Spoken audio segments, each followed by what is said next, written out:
Hey guys, this is Joshua Seth, voice of Ty on Digimon, and you're listening to Anime Secrets. Toku Secrets is a podcast run by the Anime Secrets website. Check us out at animesecrets.org for more anime, video game, tokusatsu content. Remember to follow us on Spotify, Apple Podcasts, YouTube, or wherever you listen to podcasts today. Oh yes, this is Goldar, and you're listening to Toku Secrets Podcast. Don't tune us out, tune us in. Welcome to Toku Secrets. Join us as we journey into the marvelous world of Super Sentai, Kamen Rider, Power Rangers, and many other tokusatsu. Get ready for the adventure of a lifetime. It's Morphin time! Link to the Morphin. I'm Nathan Desai, the dazzling adventurer, Smokin' Silver. And I'm Rizwan Merchant, Gokai Red. And we're Toku Secrets. What's going on, everybody? Welcome to the Toku Secrets podcast presented by animesecrets.org. And back-to-back weeks, we are taking a look at some fan-related content. We once again have a little bit of a delay in getting back to Boom Boomger, but don't worry, we will be getting to that very soon. But in the meantime, you guys remember that series, Power Rangers Rail Riders, that we took a look at? Well, now we're going to be taking a look at Zenith Films Media's other little thing. In this case, it is a short film called Power Rangers Gem Paladins, which I'm pretty sure they mentioned in their little podcast with us. Yeah, definitely. We talked about that a little bit in our podcast with them a couple of months ago. Yeah. This is so this was released, so this is actually not a series, it's a short film, roughly 32 minutes, I think, and it was released in October of 2022, so, and is this their first thing that they've done, Riz? This is their first Power Rangers thing they've ever done. Okay. Because remember, they have like somewhere close to a decade or more of filmmaking with other short films and other stuff. I believe they did like some, in terms of fandom content, they've done some Batman, Harlequin type stuff in the past, I believe. I haven't seen any of it, but they've definitely been around for a lot longer than this. But that Gem Paladins is their first installment of the Power Rangers universe. I think they have like 5 or 6 series they're looking to do. Okay, that's cool. Yeah.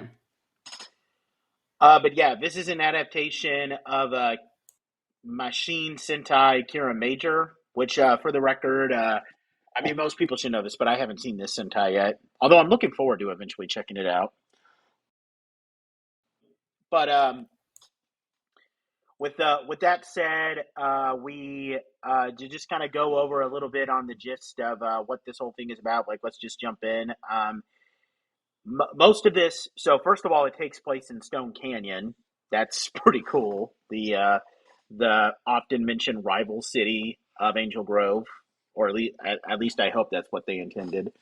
And were you going to say something, Rose? Yeah, I was going to say that's a really cool thing that they've referenced Stone Canyon here, because you don't really get a lot of Stone Canyon love, even in MMPR. I don't think we've ever really been to Stone Canyon. No, we haven't. But yeah, so we have our main cast of characters. We have, so they're all Paladin place color here. We have Tony, who's played by Justin Blake Weber, who is apparently the reason why he's big is because he's apparently going to be in their their upcoming Power Ranger series, Power Rangers Beast Hunters, the adaptation of G. Roger. He's also the man behind everything.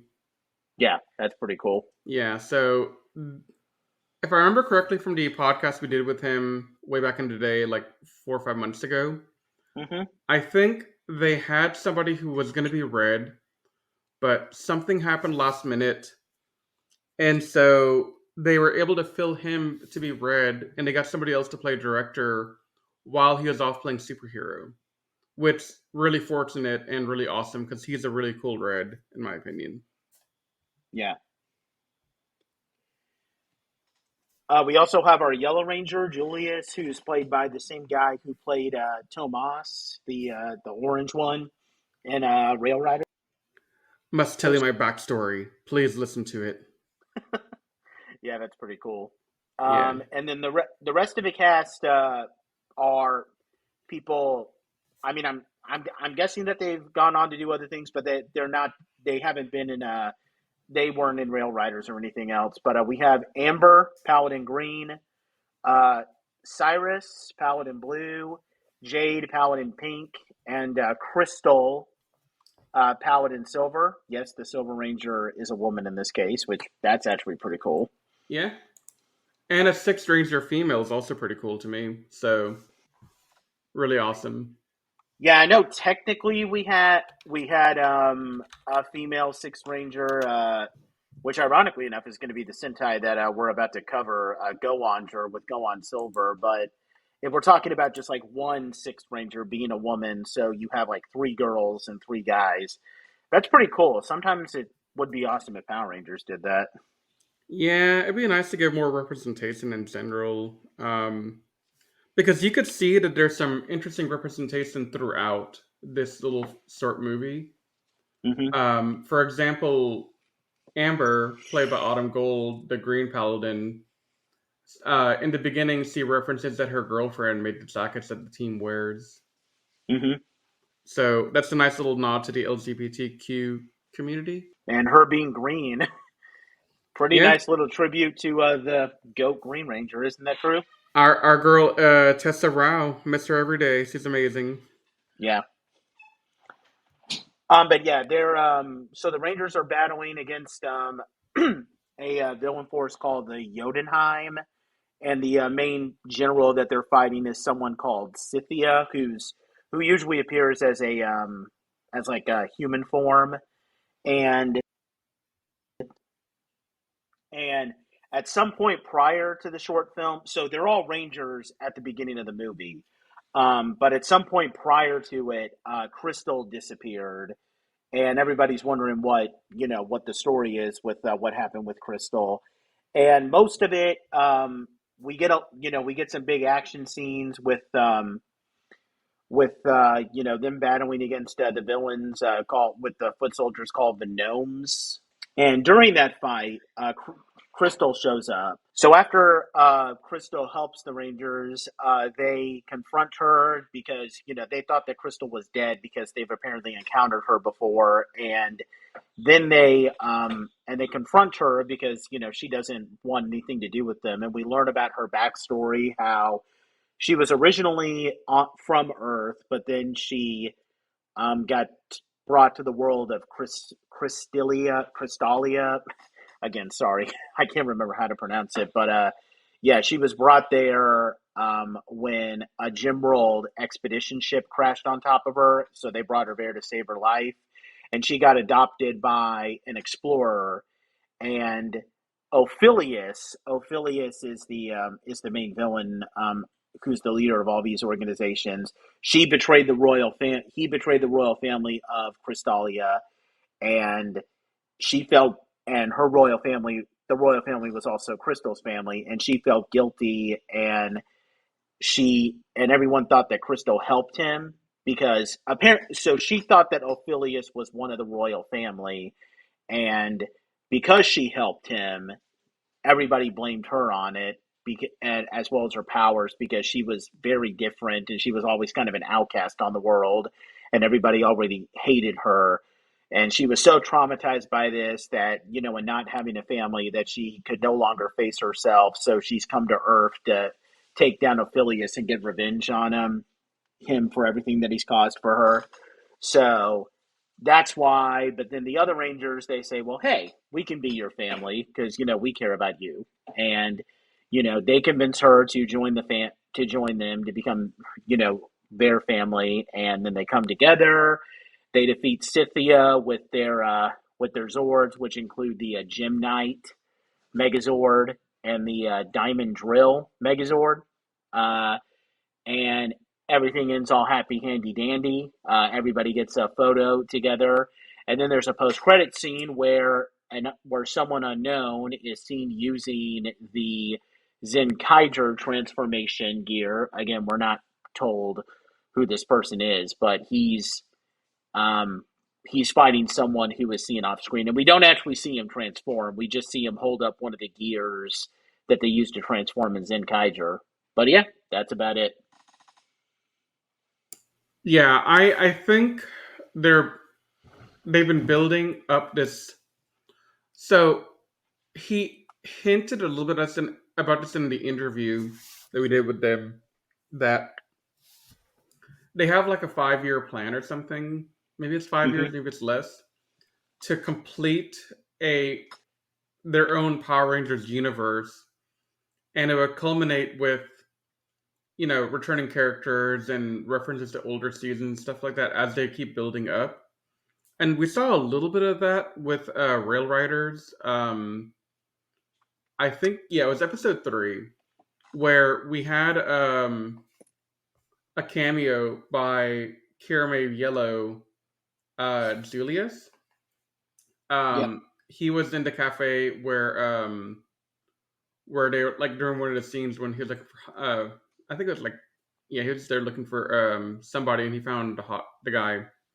So it's a pretty cool cameo there, and I think they're going to keep building up on that by making in-universe jokes like that over and over again. Like, hey, so here's a guy that you know, and we're going to make a reference to him in a different way that only those that have been following the Xena Films productions would know about. So I think it's pretty awesome that they're doing that.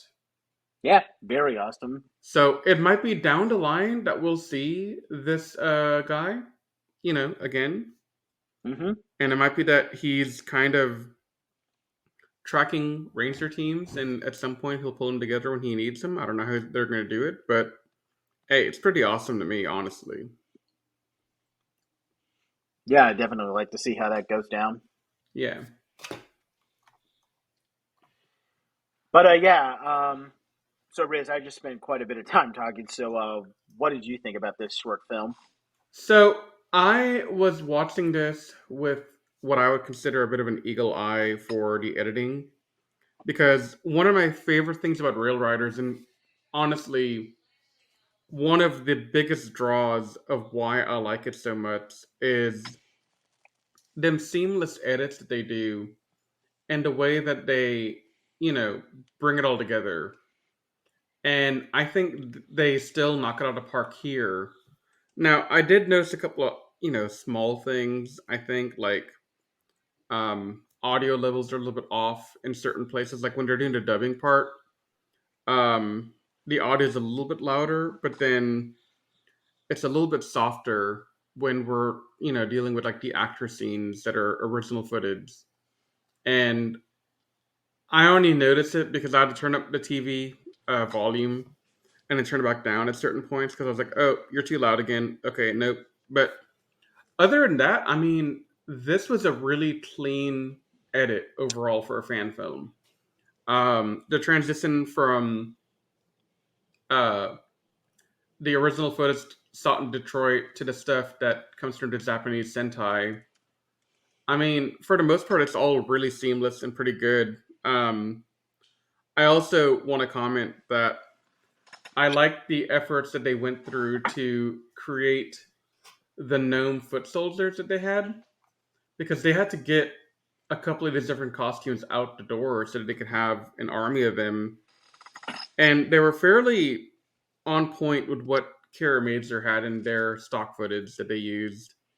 So Yeah, it's not as good as the Tokuger stuff, but it works okay. well, it's the first run of it, and I think they did pretty well. You can still tell, okay, these are the gnomes. Obviously, they look a little bit different. The gnomes and the Sentai footage look a little bit better, but honestly, I mean, if you're not really paying super close attention, you may not even notice that kind of detail. Yeah. Um, and I think this is why, and I'll make Justin verify to me later on, but I think this is why when they went to Tokyo User, they had like the different levels of foot soldier, where they had like a level 1 and level 2 when they morph. So that way they don't have to, stay as true to Sentai footage and they have a little bit more liberty to do what they want. And then when they're ready to, use Sentai footage, they're like, oh, hey, they transformed. They're stronger versions of themselves now. Yeah. So I thought that was pretty awesome. And yeah, it even works better than how in the actual Zordon era, the they actually give an explanation on why they look different. Because I don't know how many people remember this, but in the Turbo movie, Divatox's Piranatrons look like guys just wearing armor. Yeah. Then we transition to the show, and they just look like alien creatures. Like no explanation is given. Look, I'll be honest with you. I know we have not really talked about Turbo or Car Ranger too much on Toku Secrets, but when I was a kid, I noticed that little discrepancy, and I was a little confused, and so I rationalized in my brain that, okay, Divatox has this group of aliens probably that they all have the same look, same uniform, whatever. But then as he got bigger, he enslaved humans, and that's why you have some that wear like the outfit that looks really close to what the the Sentai footage looked like. Yeah. So that was my kid answer to why they had that little discrepancy, because I noticed as a kid. Mm-hmm. And I didn't have any explanation except for my own like idea of what I think could have been happening there. But I mean, it works better than. It works better than probably what Saban gave us, which was nothing. I mean, Saban at that point when they're doing Turbo, they didn't know what was going to happen. They didn't know it was going to blow up and go on for 30 years and then put us into limbo wondering what's next. Oh boy. But yeah, I do want to move to the story and the plot and characters and all that a little bit more. So I don't think I got too many things to really say about the characters because we only got them for like a half an hour, and the Rangers that are not red and silver, I don't think, in my opinion, you might have a different opinion, Nate, they didn't really get a chance to really develop and get more meat on the bones for them, They were I feel like they tried to give Pink and Green a little bit of personality. Like, Pink is kind of overly caring and, Green is the tomboy, but Blue and Yellow, I couldn't tell you the first thing about those two ones. Well, Yellow is meant to be the second in command of the team. That is kind of obvious from the way he acts in the background. Okay, but how much of that is also just because maybe Yellow was second in command in Kiramager? I think that's a big part of it. But I don't know. I haven't seen Kiramager. And I think when we do watch Kiramager, we'll do a rewatch of the movie after and then give our thoughts on what we think of Gem Paladins at that point. Because I think we'll have to redo it and talk about like any Easter eggs or cool little things that we might have missed. Because at this point, we're never going to get an American adaptation anyway. So, hey, content. Yeah.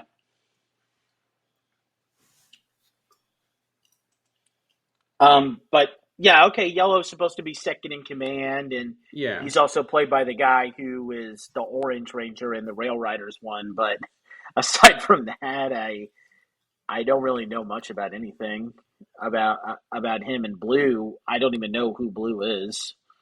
I mean, Blue is he was kind of there. He had like one or two lines, but he didn't really get to do a lot. And I'm not very put off by the fact that we didn't get a lot for Julius, because he comes back in Rail Riders and he's one of my favorite characters in Rail Riders now. Oh, 100%. So I know this guy is a really awesome person and he can act. And I'm sure that others can also act. It's just, they had a time constraint, right? Like they didn't have a lot of time to go off and develop these characters out as much as they wanted. I think the most developed person in the group is honestly going to be Crystal and probably Tony, if I had to be real honest about that. Yeah, I'd probably vote for Crystal. Yeah, Crystal had the best backstory, and she also had, I think she gave a lot of emotion in that scene when she's telling everyone, like, hey, basically, my family were the former paladins from Generation 1, but they made it seem like I was the one that made them all fall. But it wasn't me, I promise. I love my family, but I was never able to pass on my powers like the others were. So when my family passed on the powers to the next generation, I had to keep holding my powers, and I had to live with the curse of eternal immortality, which is actually a very interesting concept that we kind of see in Dino Charge with Coda being alive forever. And Yeah. there's that implication that Tyler and the rest of his team will similarly end up living forever down the line because they have the energy gem still and they're bonded to it. Mm-hmm. So it's a very interesting concept that, they have this thing. But the thing about Gem Paladins that I like more is that there is a way out. You can pass on the power to the next person. And they even mentioned that a line of that. I forget who said it, but one of the Rangers said, I want to grow old with you guys after we pass on the powers. Like, and we're going to be family together. So I think that's a really nice motif to say, like, hey, we know we're stuck. We're doing this for right now. But when we do pass on our powers, Crystal has to also pass on her powers because we're family and we're going to live together and morbidly die together. So I think it's really awesome that they wrote it out like that. And honestly, I think for what little we did get a story in this movie, okay, maybe that's a bad way to put it. They gave a pretty good story, honestly. But what limited amount we were able to get from this movie of the grander world, I think they did a really good job building something up here.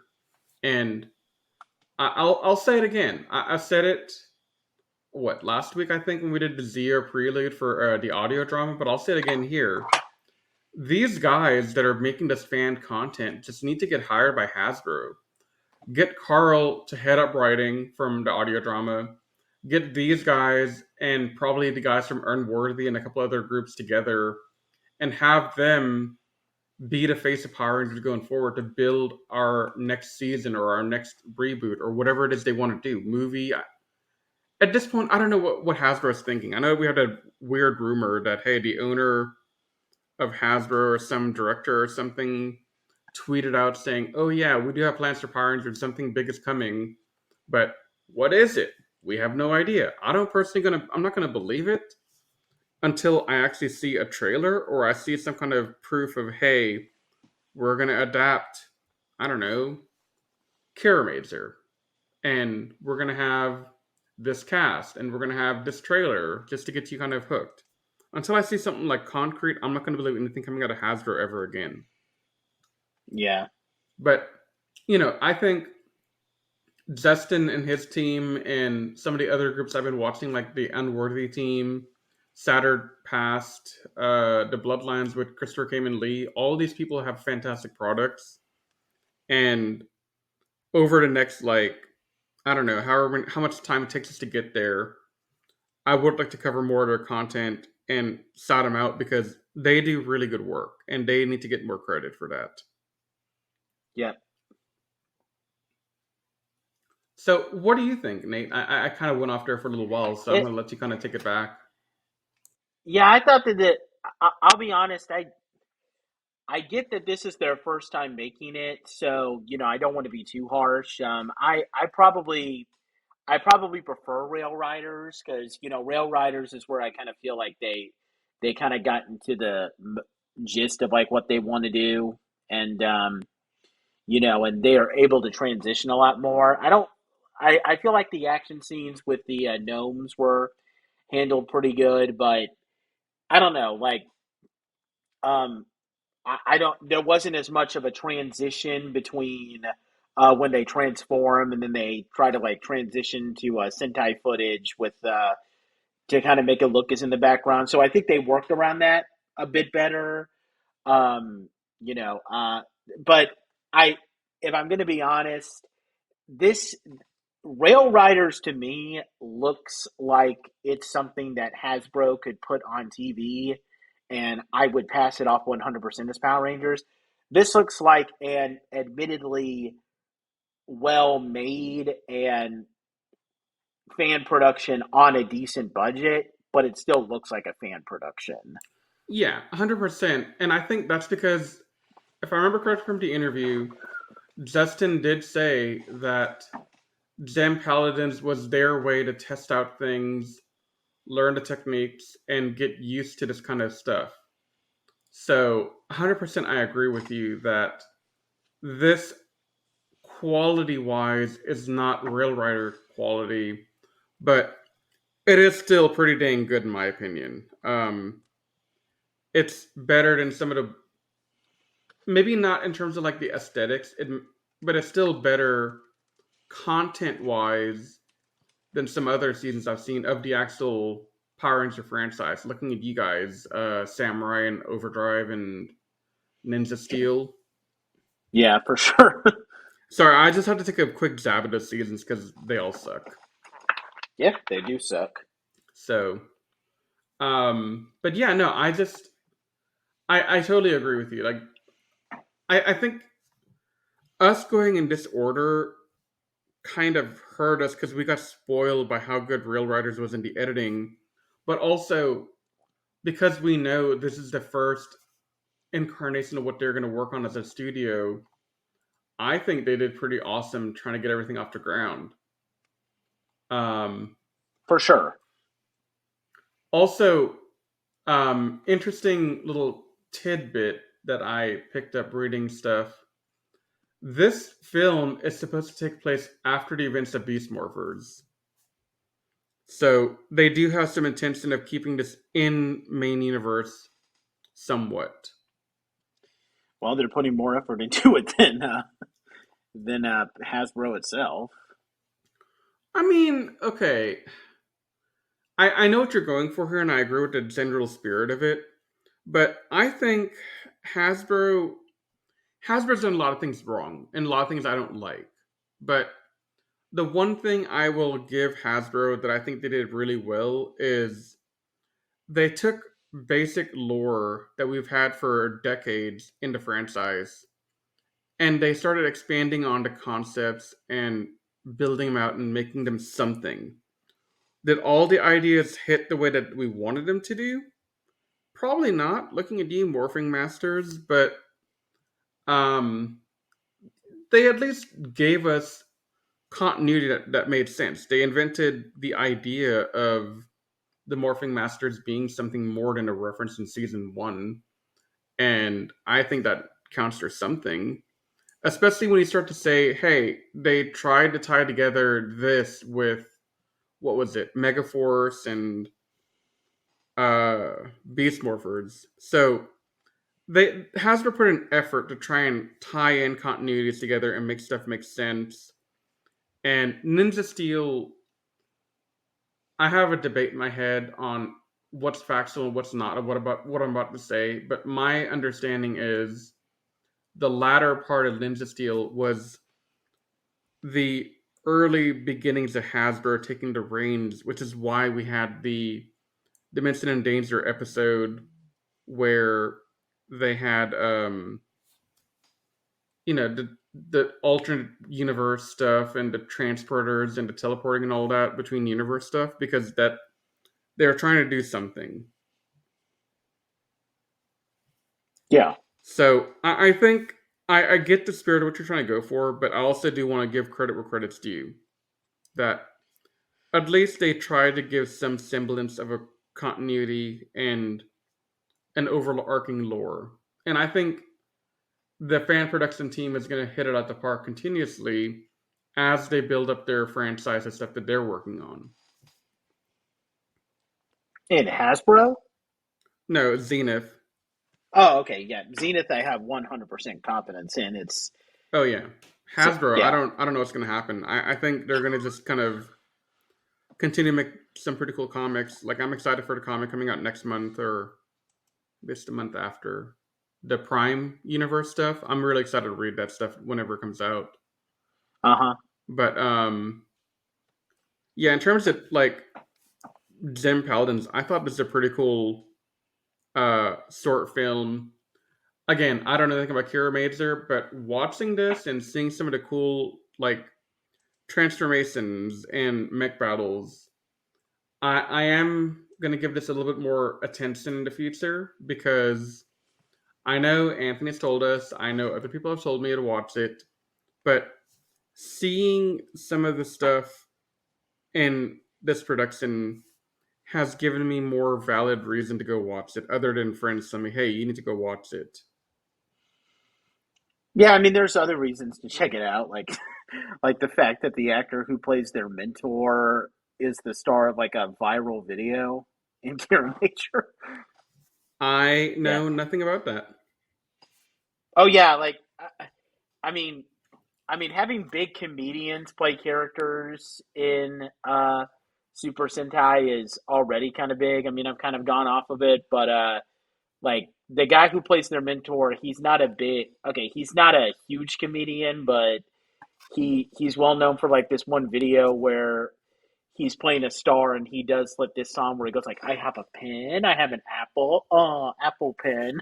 Like, so yeah, I'm looking forward to seeing that. Also, I do want to mention one thing about this little short film.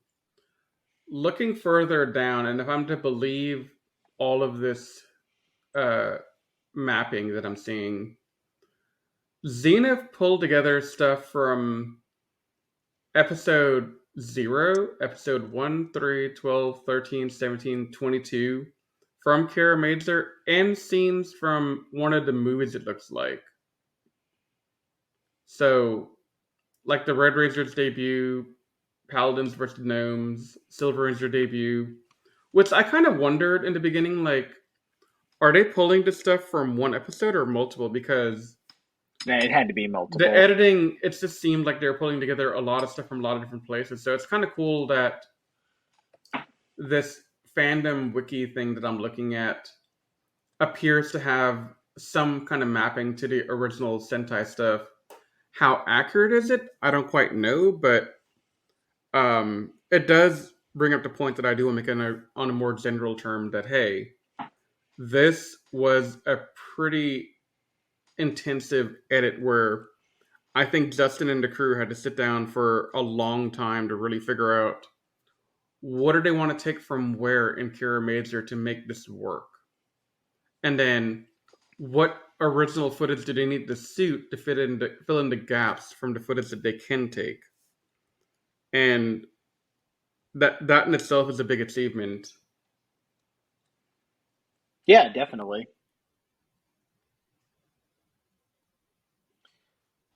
But yeah, I would say overall, I think Jim Paladins was a pretty good start for Zenith Films. Is whatever they're doing.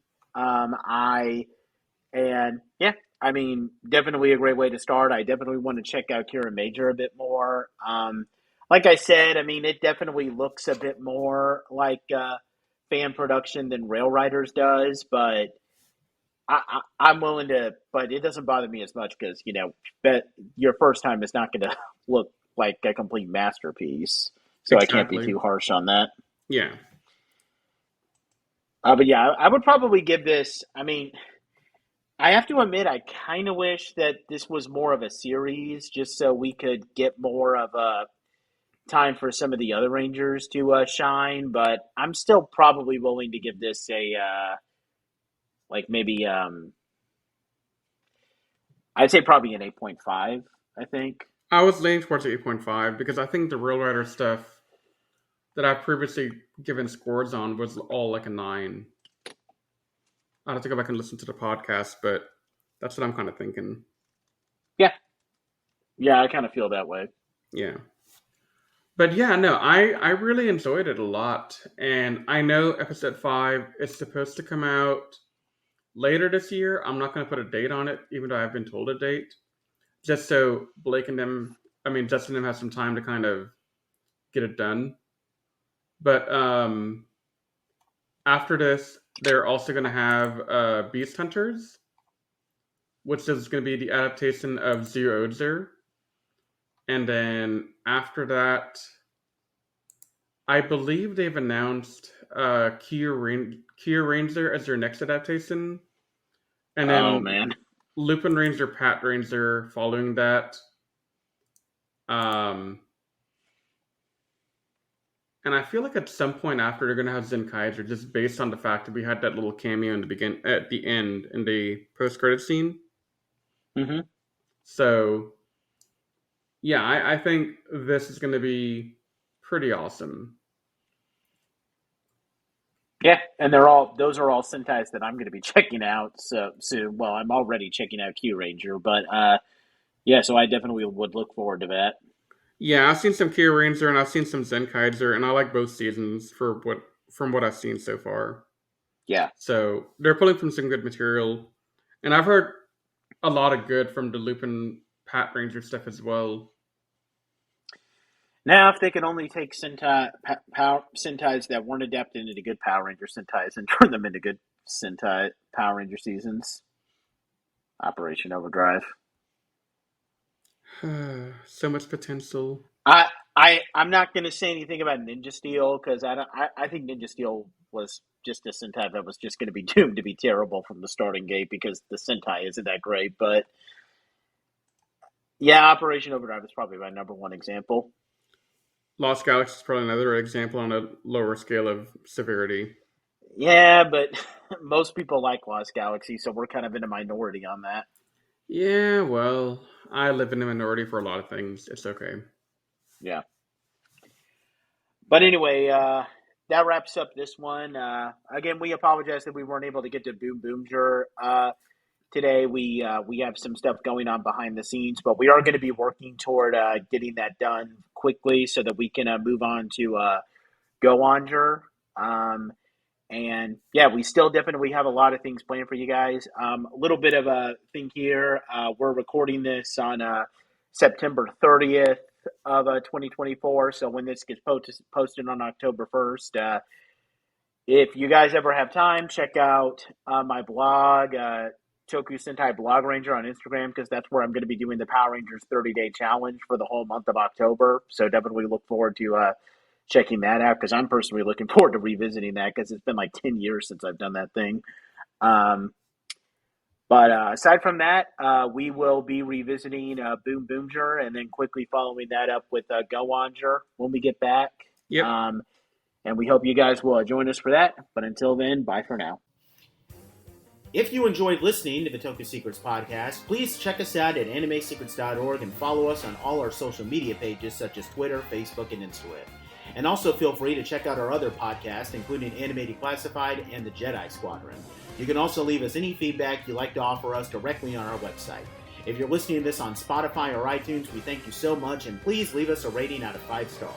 If you're watching this on YouTube, please subscribe to our channel if you're not already subscribed, and leave any comments down below, as we love to take the time to read comments left on our channel and give our fans, shout-outs. If you have any seasons of Super Sentai, Power Rangers, or other tokusatsu shows that you'd like for us to check out, please don't hesitate to say so in your feedback. With all that said, we thank you so much for taking the time to listen to our podcast, and we will see you next time as we continue our never-ending journey through the world of tokusatsu. But until that time, you all stay safe, we love you, and may the power protect you.